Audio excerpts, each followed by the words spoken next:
పండగ రోజు పూర్ణం ఎత్తి పెట్టని చెప్పాను కదండి. ఈరోజు సాటర్డే అని ఇంకా పూర్ణం బయటికి తీసేసి భక్షాలు చేస్తున్నానండి.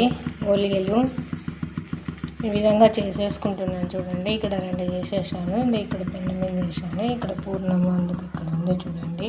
ఫ్రిడ్జ్లో పెట్టింది ఉదయాన్నే తీసి పెట్టాను. ఈ పిండి కూడా ఉదయాన్నే కలిపి పెట్టాను అనమాట. ఈ విధంగా చేస్తున్నాను ఓలిగలు. ఎలా చేయాలో చూపిస్తాను. ముందుగా చేతికి ఆయిల్ రాసేసుకోవాలండి. ఆయిల్ రాసేసుకొని మనం కలిపి పెట్టుకున్న గోధుమ పిండి ఉంటుంది కదా, వాటిని మనం చేతికి అప్లై చేసేసుకోవాలా. ఈ విధంగా మెత్తగా మనం కలిపేసుకోవాలా. వీటిని ఈ విధంగా చేతిలో పరిచేసుకొని గోధుమ పిండి పూర్ణం ముద్ద తీసుకోవాలా.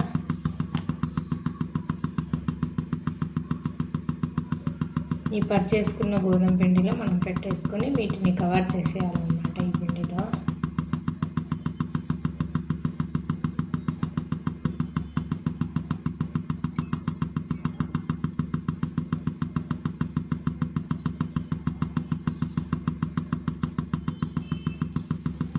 ఈ విధంగా కవర్ చేసేసుకుంటే సరిపోతుందండి. ఇంకా మనం పెన్ను మీద వేసేసి పెన్ను మీద ఆయిల్ అప్లై చేసేసుకోవాలా. ఆయిల్ అప్లై చేసుకొని మనం వీటిని చేత్తోనే వచ్చేసుకోవాలండి రౌండ్గా.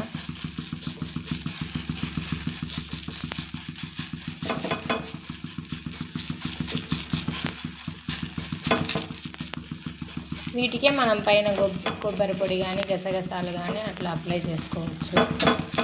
నేనేం అప్లై చేయలేదు. ఇప్పుడు ఈ విధంగా వచ్చేసుకుంటే సరిపోతుందండి.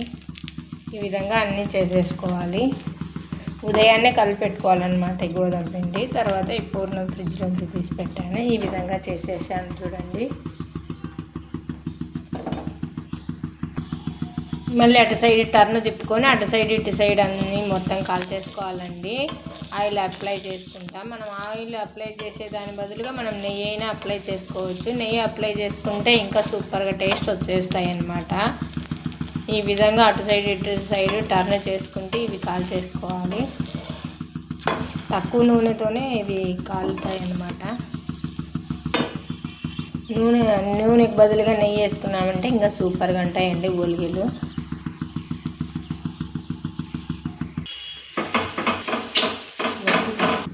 ఓలిగలన్నీ చేసేవి అయిపోయినాయండి చూడండి. ఇది గోధుమ పిండి అయిపోయింది, పూర్ణం అయిపోయింది, 2 రోజుకి సరిపోయింది.